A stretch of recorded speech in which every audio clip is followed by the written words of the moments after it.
25. Martin Javier with Coach Hammer. Martin Antonio taking care of the coverage.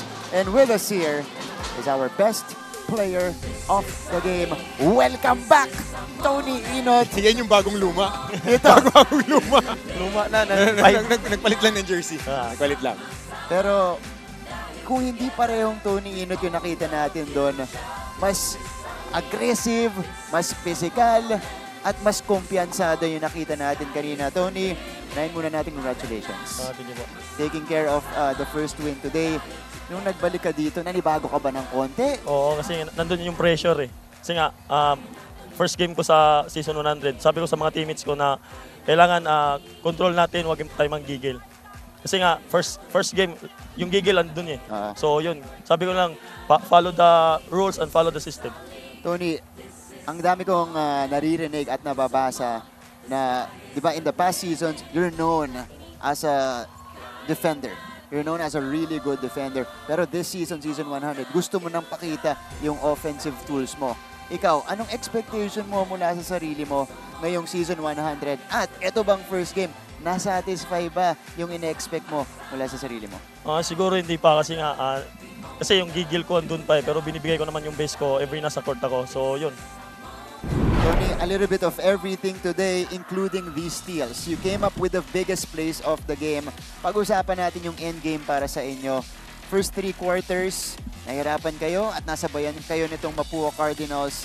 What was the key in that fourth quarter na talagang nag-click para sa inyo? Siguro yung ano ko talaga, yung gusto ko talaga manalo. Kasi kakababalik ko lang po sa Season 100. Yeah.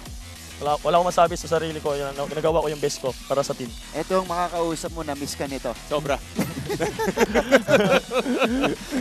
Tony, the way that you were defending Clint Escamis kanina, playing the tendencies, kamusta yung preparation mo for this? Tsaka ilang beses dun sa Spain screen, tsaka sa zipper screen, pinapalabas mo lang, tapos susundot ka galing sa likod. Parang ikaw na ikaw talaga. Kamusta yung preparation nyo going into this game? Ayun, pinagandaan naman namin, sabi ni Coach Charles na sa akin daw yung si Clint Escamis kasi nga yung point guard namin so maliliit. So sa akin binigay. Yun, binibigay ko pa rin yung best ko sa defense kasi nga doon kami nabubuhay. Paano yung mga basa mo? Ang dami mong assists today, ang dami mo nakuha dun sa short roll, at saka si Gabi nakadalawang pasa sa'yo. So ano yung mga dinagdag mo pang layers dun sa laro mo? Wala, gano'n naman talaga ako. Nagbibigay talaga ako ng kung sino yung open, ibibigay ko para yun, mabigyan nila ng kumpiyansa. Si Tony, parang Draymond Green pero gwardya.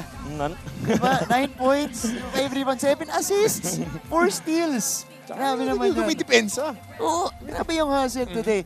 Ito, pag-usapan natin, Tony, kasi itong Penield, syempre, pinag-uusapan, banggit ni Coach Hammer, maraming bagong luma at maraming mga players na used to being, you know, the main players on their squads, the go-to guys. Para sa inyo, give us an idea, chemistry-wise, nasaan na kayo as a team after your first game? Siguro nasa 50% pa kasi nga sumasali kasi kami dun sa mga pre-season para yung mga chemistry namin mabuo. So yun, hanggang ngayon nagawa naman namin yung pinapagawa ni Coach sa court, sa training namin, binibigay namin yung best namin. Kahit wala kami sa mood pero nagtitraining pa rin kami. Tony, bago kita pabatiin, maraming nanonood sa'yo ngayon via live stream. Looking ahead, Tuesday, nako, makakalaban mo ang iyong former school, the San Beda Red Lions. Are you looking forward to that matchup at ano yung inaabangan mo doon? Siguro mag-prepare pa kami kasi nga malakas yung San Beda, dito si Coach Hammer eh. alam mo na inaabangan ko, yung sa kanilang magkapatid, sila ni James Myers, yung matchup nila. Yan, magkuya yan, ha? Magkuya yan, dalawang yan, ha? Sobrang tight yan. Bahala na kayo dun, magkalaban na kayo sa Tuesday. Kami manonood lang kami. Ikaw ba? Manonood ako. Manonood ka, first game tayo. First game. Tony, pagkakataon mong batiin ang lahat ng nanonood sa inyo ngayon. Una binabati ko yung family ko sa Mindanao, si Mama Papa, si Lola, yung tatay, lolo ko na namatay. Sorry tayo, di ako makauwi. Pero yung game ko para sa'yo to palagi. And sa girlfriend ko nanood, di ko alam kung okay na kami. Pero thank you kasi nanood ka. And sa lahat ng mga sumuporta sa CSB, kay Boss Frank, kay Coach Charles, thank you sa tiwala. And sana tuloy-tuloy na to. Baka pagkatapos ito, okay na kayo. Okay na di ba? kayo. Hindi ko alam eh, galit eh. Nakita ko dumive ka eh. Dumive ka, okay na kayo.